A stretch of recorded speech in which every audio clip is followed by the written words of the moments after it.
Selamat bertemu kembali para siswa kelas 11 dimanapun kalian berada saat ini. Di hari-hari dimana kalian masih tetap belajar di rumah, Bapak tetap berharap buat kalian semua tetap melakukan kegiatan social distancing sesuai dengan arahan dari pemerintah, dan tidak harus keluar rumah kalau tidak perlu sekali, sehingga dengan demikian kalian bisa belajar di rumah dan juga tetap bisa saling menolong untuk bisa memutuskan mata rantai penyebaran virus corona yang saat ini menjadi pandemi di seluruh dunia. Baik, kita saat ini pembelajarannya tentang promosi produk makanan internasional. Kita sudah belajar bagaimana memproduksi, kita sudah belajar berbagai jenis makanan internasional, bagaimana karakteristiknya, bagaimana kita mempelajari bahan-bahannya dan bumbunya, sampai kita belajar proses produksinya. Dan tidak kalah penting adalah promosi produk makanan. Dan apa yang harus kita lakukan di dalam mempromosikan, di dalam kita menyiapkan, dan semuanya harus kita pelajari, dan ujung-ujungnya adalah seluruh produk yang kita buat akan terjual. Nah, para siswa sekalian, apa itu pengertian promosi? Yaitu kegiatan mempropagandakan, memperkenalkan, atau mengkomunikasikan tentang produk kepada konsumen agar produk dikenal dan pada akhirnya akan dibeli. Dan untuk mengkomunikasikan produk tersebut perlu disusun strategi yang disebut dengan strategi promosi. Apa itu strategi promosi? Ada beberapa hal yang bisa kita lakukan. Kita mempersiapkan seluruh strategi promosi supaya produk-produk kita bisa terjual. Ada melalui periklanan atau advertising.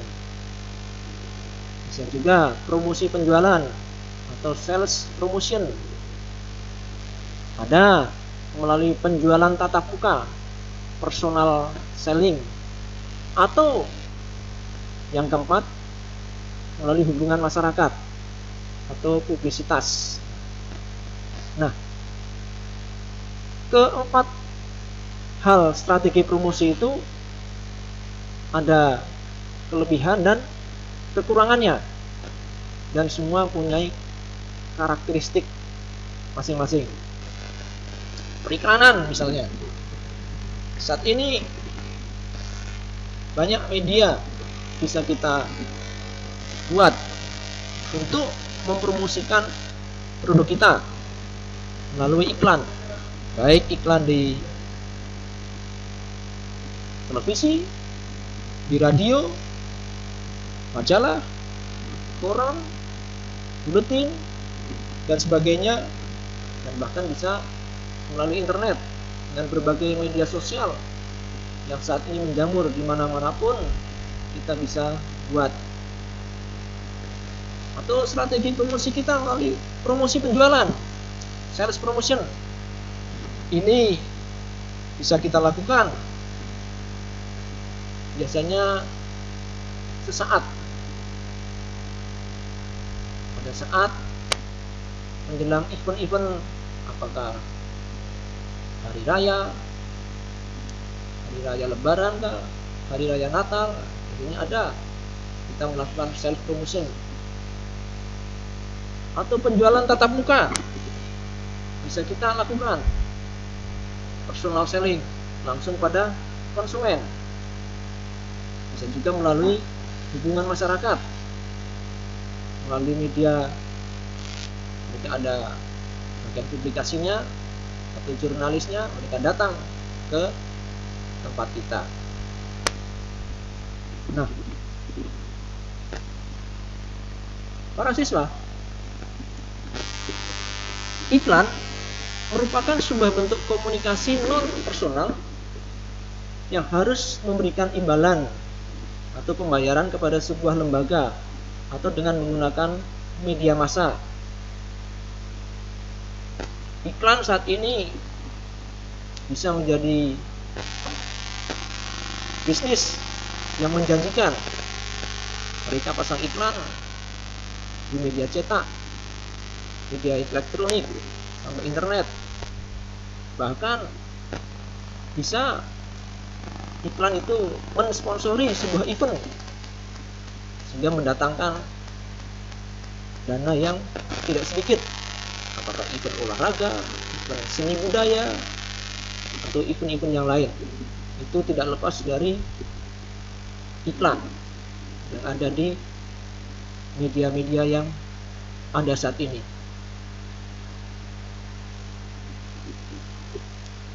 Promosi penjualan bisa kita lakukan secara jangka pendek.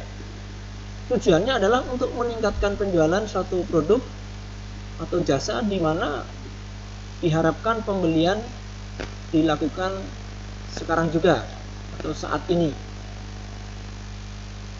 Contohnya, orang-orang biasa mengadakan obral, mengadakan banting harga,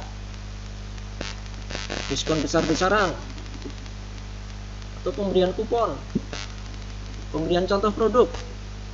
Nah, ini biasanya dilakukan pada saat menjelang hari Lebaran kah, menjelang Natal, atau pada saat menjelang awal tahun ajaran baru. Banyak para produsen ataupun pedagang melakukan promosi penjualan.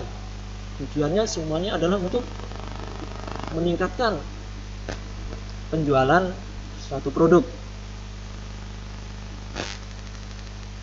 Berikutnya, penjualan tatap muka atau personal selling. Ini adalah sebuah proses di mana para pelanggan diberi informasi dan penjelasan untuk membeli produk melalui komunikasi secara personal dalam suatu situasi agar pelanggan tertarik untuk membeli produk yang ditawarkan. Misalnya, produsen menghubungi pelanggan atau pembeli yang lama, dihubungi kembali, diinformasikan ada produk baru, ada produk yang baru dirilis, sehingga supaya pelanggan tetap tahu bahwa usaha kita tetap ada, tetap berproduksi. Berikutnya adalah hubungan masyarakat atau publisitas. Ini sangat penting karena merupakan bentuk komunikasi non personal di mana bentuk berita sehubungan dengan organisasi tertentu atau tentang produk-produknya yang ditransmisi melalui perantara media massa dan tidak dipungut biaya sama sekali, tetapi bukan juga cuma-cuma. Nah, bagaimanapun juga ketika kita mendatangkan seseorang untuk meliput kegiatan kita, tentu mereka datang juga menggunakan ongkos atau transport, sehingga kita dalam bentuk bisa ucapan terima kasih sebagai ganti ongkos mereka. Itulah yang dimaksud dengan bukan cuma-cuma. Pentingnya hubungan masyarakat, sehingga setiap produk kita, usaha kita yang sudah diliput oleh jurnalis tersebut akan disiarkan melalui media mereka, apakah internet atau media cetak atau televisi, radio yang mereka di mana bekerja di media-media tersebut. Para siswa sekalian, selanjutnya adalah apa tujuan promosi? Kita mempromosikan produk kita, tentu ada tujuannya. Yang pertama adalah memberikan daya tarik khusus bagi para pelanggan. Yang kedua, meningkatkan penjualan. Yang ketiga, membangun loyalitas konsumen. Itu semua sangat penting. Memberikan daya tarik khusus bagi para pelanggan. Ini bisa dilakukan dengan senantiasa ada komunikasi supaya pelanggan itu tidak pindah ke merek lain atau perusahaan lain, supaya mereka tetap setia, tetap mau menggunakan produk-produk kita. Kemudian tujuan promosi adalah yang penting meningkatkan penjualan. Semua promosi ujung-ujungnya adalah untuk meningkatkan penjualan, supaya omset di dalam perusahaan, dalam usaha kita tetap ada. Yang ketiga adalah membangun loyalitas konsumen. Ini sangat penting. Tujuannya adalah supaya produk-produk kita tetap dipakai oleh konsumen atau pelanggan kita. Nah, selanjutnya apa manfaat dari promosi? Ada beberapa manfaat yang bisa kita pelajari, yaitu pertama, untuk mengetahui produk yang diinginkan oleh konsumen. Konsumen punya minat untuk produk-produk tertentu, maka kita memperkenalkan produk kita. Bagaimana minat konsumen pada produk kita. Yang kedua, meningkatkan tingkat kebutuhan konsumen akan suatu produk. Nah, kita harus melihat pasar, bagaimana daya serap konsumen terhadap pasar produk-produk tertentu.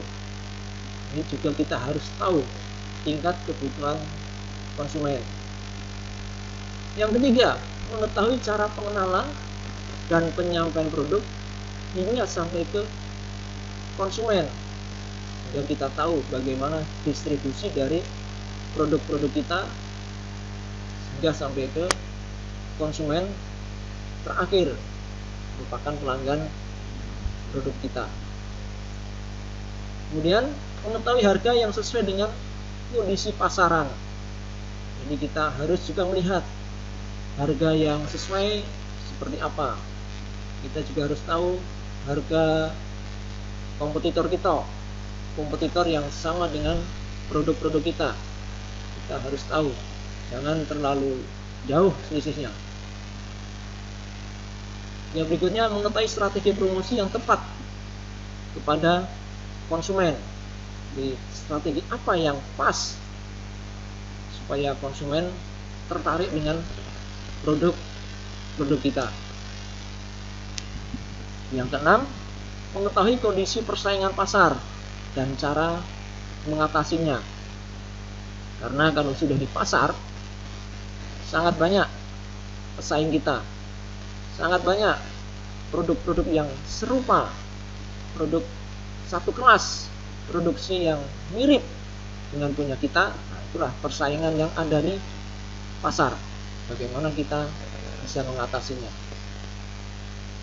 Dan yang terakhir, menciptakan image sebuah produk dengan adanya promosi, sehingga kita memperkenalkan produk kita, maka ada image yang baik. Mungkin kalian pernah dengar ada jingle atau iklan, apapun sarapannya, apapun makan siang, apapun makan malam, kita ingat akan minumannya. Kalian tahu sendiri kan? Itulah suatu image namanya. Baik, selanjutnya sasaran promosi.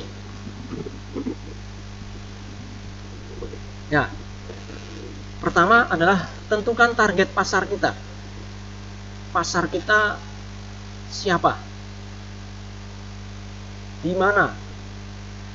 Bagaimana karakter pasar sasaran yang akan kita tuju. Itulah sebagai langkah pertama atau dasar dari segala bentuk promosi, sehingga dari awal kita sudah menentukan target pasar kita. Apakah pasar kita lingkungan pelajar, mahasiswa, para pegawai, atau masyarakat umum. Nah, itulah yang menjadi target pasar kita. Sehingga setiap pelaku usaha harus cermat melihat konsumen untuk menyesuaikan apa saja yang akan disampaikan, bagaimana penyampaian, kapan, dan di mana kita bisa mempromosikan bisnis kita, produk kita, sehingga kita bisa mempelajari target pasar.